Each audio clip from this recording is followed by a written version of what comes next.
Анемия ауырған адамның қаны сұйылып кетеді. Бұл аурудың сипаты ағзаға қан деңгейін қалыпқа келтіріп, үлгергенше қанның азайып немесе жойыла бастауына байланысты айқындалады. Үлкен жарақаттар алғанда аузы ашылып кеткен асқазан жарасы, іш сүзегі негізінде қанның тоқтамауы адамды анемия ауруына шалдықтыруы мүмкін. Менің керек арнама тіркеліп, лайк басып қолдап кетіңіздер. Керекті көптеген видеолар салып отырамын. Мен үшін үлкен мотивация. Рахмет. Әйелдердегі анемия дертін қоздыруға етеккір келген кезде немесе дұрыс тамақтанбай, ағзасы әлсіреген әйелден босанған кезде тоқтамай аққан қанның да тигізер салдары бар. Әсіресе анемияның ауыр түрімен құрсағындағы баласына керекті қосымша қан мөлшерін қамтамасыз етуге тиісті жүкті әйелдер ауыруы мүмкін.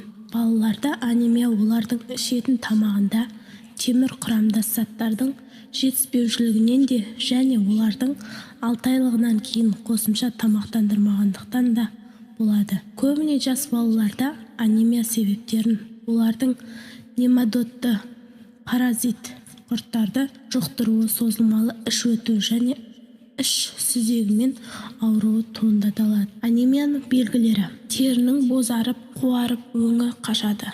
Қабақ үсті терісінің өңі кетіп бозарады. Тіс қызыл еті қаны қашып ағарады. Тырнақ ағарып кетеді. Әлсіздену, тез шаршап қалу. Анемияның ауыр түрінде беті аяқ ісініп, жүрек соғысы жиілеуде, демігу пайда болуы мүмкін. Топырақ, бор жеуге әуес балалар мен әйелдер әдетте анемия зардабын шегеді. Анемияны емдеу және одан сақтану шаралары. Құрамы: темірге бай тағамдармен тамақтаныңыз. Ет, балық және тауық еті құрамында темір мөлшері өте көп. Көк бұршақ, ас бұршақ, жасымық, қанық, жасыл жапырақты көкөністерде темір бар. Сондай-ақ асты темір қазан құтыларға пісіргеннің пайдасы зор.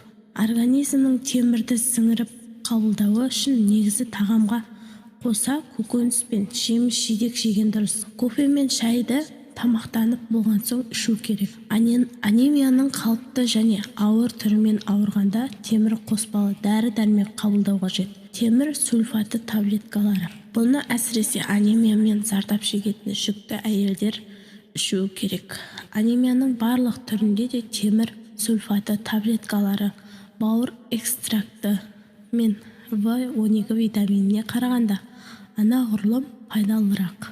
Темір қоспалы дәріні әдетте ектіру арқылы емес, таблетка түрінде қабылдайды. Өйткені ине салғызу қанша дегенмен қауіпті және әсер ету күші жағынан да ішетін дәріден артықшылығы жоқ. Егер анемия іш сүзегі, іштен қан өту салдарынан, нематода жұққаннан, безгек зардабынан пайда болса, онда адамды анемия ауыр формаға ауысып, ем қонбаған жағдайда уақыт оздырмай дәрігерге көрінген жөн.